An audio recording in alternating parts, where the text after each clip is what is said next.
결혼한 지 2년 된 초보주부입니다. 곧 있으면 결혼기념일입니다. 오늘은 제 이야기를 좀 해보려고요. 제가 왜 축복해야 할 결혼기념일을 앞두고 이혼을 하게 되었는지에 대해서 말입니다. 신랑과는 소개로 만났고 반년에 결혼까지 하게 되었습니다. 서로 혼기가 차있던지라 후다닥 식을 올리고 말았네요.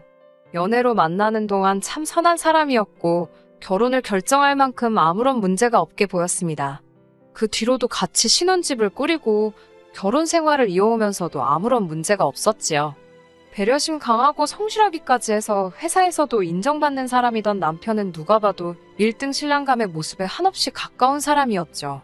이렇게 인간미가 떨어지는 사람일 거라고는 상상도 할 수가 없었어요. 아니, 몰랐다고 하는 게 더 맞을 것 같아요.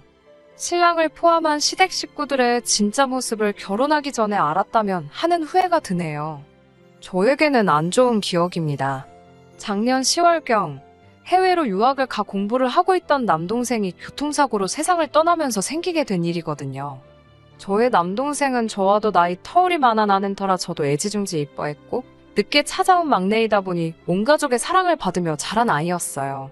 곱게 자라서 그런가 제 동생은 원래 못 말릴 정도로 사고뭉치였어요. 남들 공부할 때 놀기만 했으니 대학 문턱은커녕 근처도 가볼 수 없었어요. 하루는 제가 정신 좀 차리고 살라며 타이른 적이 있는데 동생도 나름 고민이 많았더라고요. 집안 형편이 넉넉한 편은 아니라서 동생이 대학을 가려면 학자금 대출을 받아야만 했습니다. 그런데 부모님께서 왜 대출을 받냐고 본인들이 해주시겠다고 하여 그렇게 알고 있었는데 그 나이에 어머니가 어디 취직하실 수 있었겠어요. 결국 동네 마트형 슈퍼마켓에 캐셔로 취직을 하셨어요. 그런데 동생이 우연찮게 진상 손님에게 갑질당하는 어머니를 봤는가 봐요. 그 뒤로부터 엄마 고생시켜가며 모아놓은 그런 돈으로 대학을 가고 싶지 않다고 하더라고요. 저는 철없는 소리 하지 말라고 동생을 나무랐어요. 그렇게 혼자 소가리하고 아무 말도 안 해봐야 누구 알아주는 사람 하나 없다고요. 그리고 당시에 모아둔 돈 500만 원을 동생한테 줬습니다. 이걸로 일단 공부가 되었든 뭐라도 시작해보라고요. 다행히 동생은 군대 다녀온 뒤로 완전히 정신을 차려서 뒤늦게 공부 시작해서 남들보다 한참 늦었지만 결국 대학교에 들어갈 수 있었고 혼자서 공부를 더 하다가 욕심이 생겼는지 혼자서 유학까지 결정했어요. 온 가족들이 혼자 보내는 게 마음에 걸리긴 했지만 그래도 스스로 저 정도까지 하게 된 모습이 자랑스러워서 모두 응원해줬습니다. 저도 마찬가지였고요. 아무튼 그런 남동생이 학교 공부를 마치고 돌아오는 길에 음주운전으로 과속하는 차량에 치여버리게 되었고 음주운전이다 보니 사고 후 신고도 없었고 그대로 뺑소니를 해버렸다고 합니다. 그래서 인적 드문 밤길에 혼자 쓰러져 있던 남동생은 제대로 된 치료도 받지 못하고 길가에서 사망하게 되었고요. 느닷없는 날벼락의 친정 식구들은 모두 초죽음이 되어버렸지요. 사망 선고를 받은 날로부터 동생의 시신을 인도받는 데까지도 무슨 서류와 절차가 그렇게도 많은지 하루하루 어머니와 아버지가 슬픔과 걱정에 야위어가는 게 눈에 보이더라고요. 저도 그동안 친정 부모님 곁에서 두 분을 지켜드렸고요.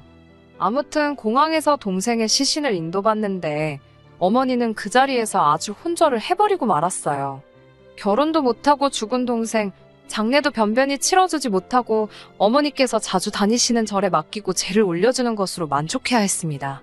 그런데 죽은 남동생 앞으로 보험금이며 보상금 같은 게 제법 많이 나왔어요. 미국으로 유학을 가면서 들었던 유학생보험부터 남동생의 절친이었던 친구가 보험 설계사 일을 시작하면서 들어달라고 부탁했던 생명보험도 있었나 봐요. 엄마는 아직 꿈도 못 펼쳐본 우리 아들 죽은 대가로 받은 돈이라고 생각하면 내 수중에 들어와 있다 한들 쓸 수나 있겠냐고 대성통곡하셨고 아버지도 이게 우리 막내 목숨값이냐고 그것과 바꾼 대가가 이거냐며 같이 울부짖으셨습니다.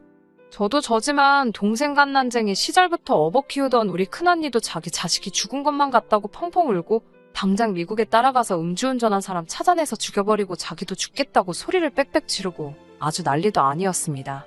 유학 떠나기 전에 저희 집에 찾아와서는 자기가 방황하던 때 바로잡아준 저에게 항상 고마움을 느끼고 있다고 자기가 꼭 성공하는 모습 보여주고 싶다고 말하고 귀국할 때마다 우리 아이가 좋아하는 장난감 하나씩 사올 테니 필요한 거 말하라고 하던 모습이 눈에 선해서 저도 눈물밖에 흐르지 않더라고요. 그리고 지난달 중순쯤에 친정엄마가 부르셔서 신랑과 함께 다녀왔습니다. 두 분이서 심각한 표정으로 앉아 계시고 큰언니네 부부까지 도착하자 아버지께서 품에서 통장을 꺼내시면서 이게 막내 보험금이랑 보상금 받은 거라고 하시며 이걸 어떻게 했으면 좋겠냐고 저희들 의견을 듣고 싶어서 불렀다고 하시더라고요. 원한다면 얼마씩 나눠준다고 하시면서요. 큰언니가 먼저 자식들 의견이 뭐가 중요하냐고 친정부모님께 소리를 질렀어요. 가슴 아프고 피눈물 나는 돈이지만 어쨌든 그건 부모님 앞으로 나온 돈 아니겠냐고요. 동생 목숨값이라고 생각하지 마시고 두 분이 원하시는 대로 쓰라고 하더라고요. 저도 언니와 같은 의견이었어요. 아버지, 어머니 원하시는 대로 하란 말씀드렸어요. 저나 언니나 그 돈에서 단돈 10,000원 한 장 건드리고 싶은 마음이 없었습니다. 그리고 우리 집으로 돌아온 그날 저녁, 신랑이 저에게 먼저 입을 열었어요. 저보고 큰언니가 연기력이 대단하다고요. 무슨 소린가 해서 연기력, 무슨 연기력? 하고 대답을 했지요. 그랬더니 온 가족들 앞에서 그 돈에 욕심 없다고 말한 거 있잖아. 나 완전 소름 돋았다니까? 그래도 자기가 거기서 곧바로 자기도 관심 없다고 해줘서 다행이었어. 라고 말하더라고요. 저는 제 귀를 의심하지 않을 수가 없었어요. 남편 말은 저랑 언니가 부모님 앞에서 그 돈에 관심이 없다고 한 게 거짓말이라고 하는 거잖아요. 그래서 그게 무슨 말도 안 되는 소리냐고. 언니나 나나 거짓말한 거 아니고 진짜로 그런 거다. 동생 목숨값인데 탐나지도 않고 그 돈은 부모님 앞으로 들어온 돈이지 우리가 어떻게 할 생각은 추호도 없다고 말해줬습니다. 그러자 남편이 노발대발하면서 왜 그 돈에 관심이 없냐고 말하면서 그렇게 청렴하고 욕심 없는 척 하다가는 그 돈 너네 누나한테 다 빼앗기게 생겼다며 정신 똑바로 차리고 받을 수 있는 건 받아내자고 하더라고요. 저는 그 돈에 말한 것처럼 10원 한 장 미련 없었어요. 그래서 그 돈은 우리 것이 아니고 우리 부모님 거라고 말했어요. 남편은 저보고 어휴 답답하다 하면서 아무튼 더 늦기 전에 장인어른께 잘 말씀드려서 받아낼 준비를 하고 있으라고 하면서 방문을 닫고 들어갔어요. 언니한테 선수 뺏기지 않게 눈치 잘 봐가면서 하라고 지시하면서요. 기분이 엄청 나빴습니다. 여태껏 보여준 적 없는 남편의 모습에 사람이 다시 보이기까지 했고요. 아무튼 그 일로 다툰 건 아니지만 저의 입장을 정확하게 이야기해줬으니 남편이 시키는 대로 할 생각이 없다는 뜻을 충분히 전한 걸로 생각해서 별다른 말은 않고 있었어요. 그런데 하루는 남편이 같이 가볼 데가 있다면서 저를 데리고 나가더라고요. 그 자리에는 시어머니와 신우가 있었어요. 보통 시댁 식구들 만나면 저한테 미리 이야기해주던 남편이 시어머니 만난다는 걸 속이고 데려온 것도 그때가 처음이었습니다. 남편이 이미 이야기했는지 제가 장소에 도착하자마자 대뜸 저에게 한다는 소리가 잘 지냈냐 같은 안부를 묻는 말이 아니고 친정에 하루빨리 이야기해서 그 돈을 받아오라고 하는 것 아니겠어요? 저는 분명히 제 입장을 남편에게 충분히 전달했다고 생각했는데 이걸 자기 가족들한테까지 공개하고 돈까지 받아오라고 시키는 시어머니 모습을 보니 기가 막히더라고요. 솟구치는 열을 억누르며 저는 그 돈을 받아올 생각이 없는데 남편도 그렇고 왜 자꾸 제가 그 돈을 꼭 받아와야 하는 것처럼 하는지 모르겠다고 제가 왜 받아와야 하고 받아오면 어쩔 것인지 물어봤습니다. 그러자 시어머니가 우리 딸 그러니까 저에게는 신우이죠. 아무튼 신우가 아파트 청약에 당첨되었다고 말하며 강남은 아니지만 요즘 재개발되면서 뜨고 있는 엄청 핫한 지역이라고 설명하더라고요. 운이 중요한 일이지만 신우가 다 미래를 내다보는 눈이 있고 실력이 있어서 당첨된 거 아니겠냐 하며 자랑하듯 말입니다. 아무튼 그렇다고 그 아파트를 당장 살 돈도 없고 대출도 전부 나오지 않을 것 같아 딱지를 피를 받고 팔아야 하나 고민하고 있는 와중이었는데 제 남동생의 보험금 소식을 들었다고 하시며 아주 난감하던 차에 잘 됐다고 저보고 친정에서 그 돈을 받아와 신우 당첨된 아파트를 사주라고 하는 거 아니겠어요. 신우가 옆에서 잘난 척하면서 거드는데 언니 저도 곧 있으면 결혼 생각해야 하는데 서울에 신축 아파트 한 채 제 이름으로 가지고 있으면 미래 배우자 직업이 바뀐다고 말하며 자기가 돈 많은 남자던 사짜 직업 들어가는 전문직 남자건 나중에 잘 되면 저한테 섭섭치 않게 하지 않겠느냐며 꼭 좀 부탁한다고 보태더군요. 그러니까 그 집을 자기가 시집갈 때까지 쥐고 있겠다는 건 그 보험금 받아다가 집 사고 팔아서 차액을 남겨서 돌려주겠다는 뜻도 아니잖아요. 그냥 자기 집 사야 되는데 돈 달라고 하는 거나 다름없는 태도에 어이가 없어서 아무 대답도 안 하고 있는데 신우가 제가 반응이 없자 하는 말이 가관이었습니다. 자기가 시집갈 때 원래 저한테 냉장고 아니면 세탁기 중 둘 중에 하나를 받으려고 했는데 그 집 사는 돈 도와주면 혼수 선물을 면제해주겠다고요. 아니, 제가 그 돈을 해주던 안 해주던 간에 애초부터 신우 결혼할 때 20만 원 이상 줄 생각이 없었거든요. 왜냐하면 신우가 저희 결혼할 때 백수가 돈이 어딨냐고 3만 원만 냈는데 아직 하지도 않은 결혼에 딱 봐도 상대도 없어 보이는데 뭐 의사니 변호사니 나대는 것도 우습고 저희가 어떤 혼수를 해줘야 되니 정해놓고 있는 게 참 어이가 없더라고요. 그래서 저도 혼수는 제가 번 돈으로 했고 신우도 자기가 벌은 걸로 직접 해야 하는 거 아니냐고 그걸 왜 제가 해주고 면제해주고를 다 아가씨 맘대로 정하냐고 따졌더니 시어머니가 옆에서 거드시더라고요. 그 보험금 받으면 돈도 많을 텐데 그거 해주는 게 아깝냐면서 여유 있는 사람이 도와주고 도움받은 사람은 앉아서 큰돈 벌고 서로 윈윈하는 거 아니겠냐며 돕고 살을 수 있기 때문에 가족인 게 아니냐 하고 저를 가르치려고 하시더라고요. 말도 안 되는 소리를 듣고 있자니 이거 잘못했다가는 싫다고 하는 말만 하루 종일 반복하고 세 명한테 둘러싸여서 저만 피곤할 것 같아서 세 사람 앞에 딱 잘라 설명했습니다. 청약 당첨된 건 축하할 일이지만 친정에 돈 달라 소리할 생각도 없고 못한다고요. 그 돈은 피 같은 우리 막내 임종도 못 지켜주고 하루아침에 허망하게 보내버리고 받은 목숨값이라고요. 이토록 자세히 알고 계신 거 보니 이미 남편이 시댁 식구들한테 보험금의 존재를 말했다는 건 의심할 가치도 없는 일이었습니다. 너무 자세하게도 알고 계시더군요. 시어머니가 제 말을 듣고 말하기를 사돈댁에서 제가 원하면 준다고 하지 않았느냐고 저 달라고 한마디만 하면 되는 게 뭐가 그리 어려워서 고집을 부리고 있냐고 하더라고요. 그래서 시어머니한테도 또박또박 정확하게 제 생각을 말했습니다. 그러니까 지금 제 동생 죽어서 나온 보험금 우리 부모님 가슴 아파서 받은 돈 그대로 10원 하나 쓰지 않고 두고만 있는 동생 목숨값을 내 시누이 아파트 청약 당첨된 집 사줘야 한다고 우리 부모님한테 받아내라고 하시는 말씀이신가요? 그거 안 주면 신우 시집 갈 때 냉장고랑 세탁기 해줘야 한다고. 그러니까 꼭 해달라고 설득을 해야 하나요? 그게 말이 된다고 생각하세요? 라고 따졌지요. 그랬더니 신우는 옆에서 냉장고랑 세탁기가 아니라 둘 중에 하나만 해달라는 거라고요 하면서 자기가 눈치 없고 멍청한 거를 꼭 티를 내고 있더라고요. 그러고서는 하는 말이 언니 돈이면 오빠 돈이기도 하지 않냐고 오빠가 동생 도와주는 게 당연한 거 아니냐는 소리를 하더라고요. 그 말에 제가 순간 이성을 잃고 제 눈앞에 보이는 물컵을 들어서 신우 얼굴에다가 뿌려버렸습니다. 내 동생 죽어서 받은 돈이 왜 이 사람 돈이냐고. 애초에 우리 부모님 앞으로 나온 돈이고 오빠가 동생 도와주는 게 당연한 거면 이제 흔적도 없는 동생이 남기고 간 돈을 누나인 내가 어떻게 받고 어떻게 쓰겠냐고 했죠. 물에 빠진 생쥐꼴이 된 신우는 잔뜩 쫄아서 아무 말도 못하고 있고 시어머니는 자기 딸이 물벼락을 맞으니 저에게 화는 내고 싶은데 또 저한테 화냈다가는 그 돈을 못 받을 거라고 생각했는지 씩씩거리면서 참는 게 전부 티가 나더라고요.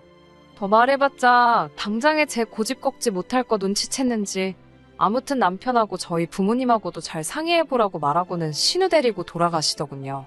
두 사람 돌아가자마자 신랑은 얼굴이 시뻘개져서는 자기 엄마한테 대하는 태도가 크게 보며 지 동생한테 물은 왜 뿌렸냐고 성질을 내길래 저도 같이 소리 지르며 한판 했어요. 좋은 게 좋은 거 아니냐고 자기도 그 돈이 있으면 신우 청약된 집 자기 돈 주고 사주고 싶다고 하더군요. 부동산으로 이익 보는 건 안 봐도 뻔한 일인데 자기 동생 득 보는 게 배가 아파서 그러냐며 저에게 뭐라 하더군요. 저는 죽어도 그렇게는 못한다고 하니 또 애꿎은 우리 큰언니 이야기 꺼내면서 그러다가 언니한테 다 뺏겨봐야지 정신 차릴 거냐고 장인 장모님 살아봐야 얼마나 더 사시겠냐며 써도 남을 돈인데 일부만 받아서 조금 쓰는 게 어디가 어때서 고집을 부리고 있냐고 여러 사람 피곤하게 하지 말고 당장이라도 장인 장모님하고 통화를 하라고 소리치더라고요. 저는 포기했어요. 부모님께 물어볼 생각이 있는 게 아니고 절대로 저는 이 일에 대해서 어떠한 반응도 대꾸도 하지 않고 전부 다 무시해버리기로 했습니다. 남편과 대화도 단절한 채 그렇게 지내고 있으니 시어머니가 다급해졌는지 매일같이 전화를 하시더라고요. 남편 안 보고 살 생각까지 했는데 시어머니 전화 무시하는 게 어려운 일이었을까요? 전혀 무섭지가 않았습니다.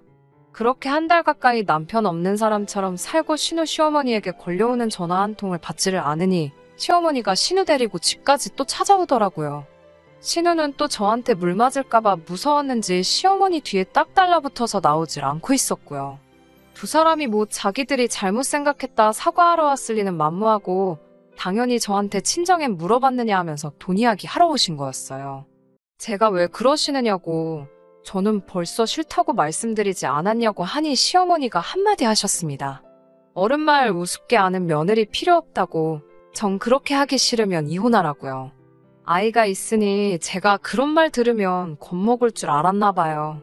제가 먼저 꺼내기 전에 이혼하라 말씀하시니 아주 고맙기까지 하더라고요. 그래서 알겠다 말하고 그 길로 집으로 돌아갔습니다. 짐 싸고 있는데 시어머니가 문 열라고 현관문을 두드리더라고요. 저는 무시하고 제 할 일 했죠. 남편한테 물어봤는지 비밀번호 눌러서 집으로 들어오시는데 제가 짐 싸고 있는 모습을 보더니 화들짝 놀라시더니 짐을 왜 싸고 있느냐고 하시더라고요. 어머님이 이혼하라고 하셨잖아요.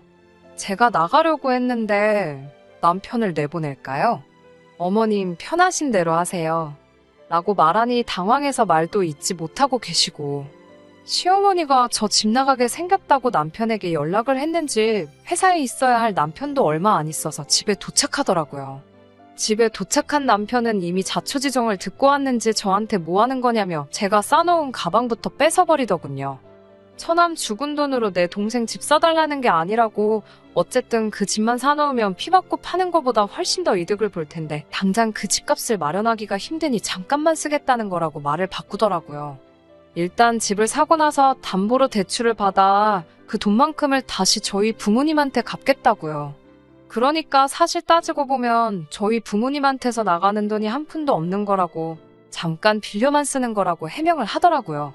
애초에 처음부터 그렇게 말했어도 제가 저희 부모님께 물어볼 생각이 있던 것도 아니지만 막상 돈 나올 구멍인 제가 이혼까지 결심했다고 하니 잔뜩 쫄아있는 온 시댁 식구 모습이 볼만하더라고요.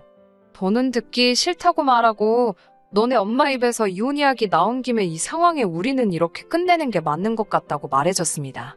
그랬더니 애는 어떻게 하냐고 너 애를 아빠 없이 키울 생각이냐고 협박하듯이 말하더라고요.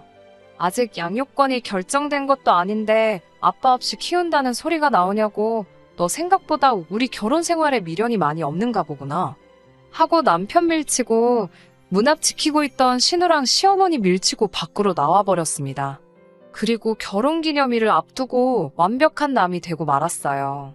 이런 일이 있을 줄 알고 의도한 건 아닌데 신혼집 구할 당시에 전세를 공동임차인으로 해서 공동명의로 구했거든요. 추가 대출 받는데 힘들어서 그렇게 하면 득보다는 실이 더 많다고 들었는데 그때는 시어머니가 반년 만에 결혼하는 제가 못 믿어서 그랬는지 굳이 공동명의로 해야 한다고 노래를 부르셨거든요. 저를 못 믿는가 해서 그 당시에는 조금 서운하기도 했는데 오히려 그렇게 해놓은 게 이렇게 요긴하게 쓰일 줄은 몰랐습니다. 덕분에 신혼집 구할 때 들어갔던 돈 그대로 들고 나올 수 있었고 남편은 졸지에 전세금마저 빠지니 오갈 데가 없어져서 다시 시부모님 집으로 갔다고 하네요. 들려온 소식에 의하면 그래도 전세금이 빠지면서 목돈이 생겨 대출받고 소위들 말하는 연끌을 해서 신우가 당첨된 집을 샀다나 봐요. 차액으로 돈 좀 만질 생각을 하면서 말입니다.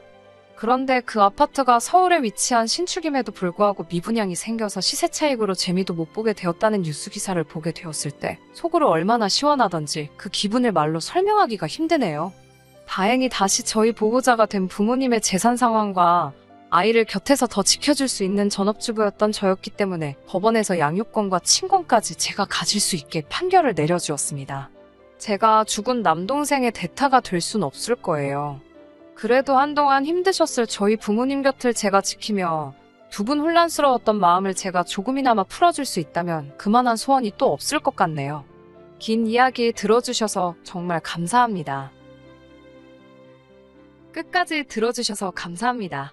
오늘의 사연은 여기까지입니다. 구독과 좋아요, 알람 설정 부탁드리고 더 좋은 사연으로 다시 찾아뵙겠습니다. 감사합니다.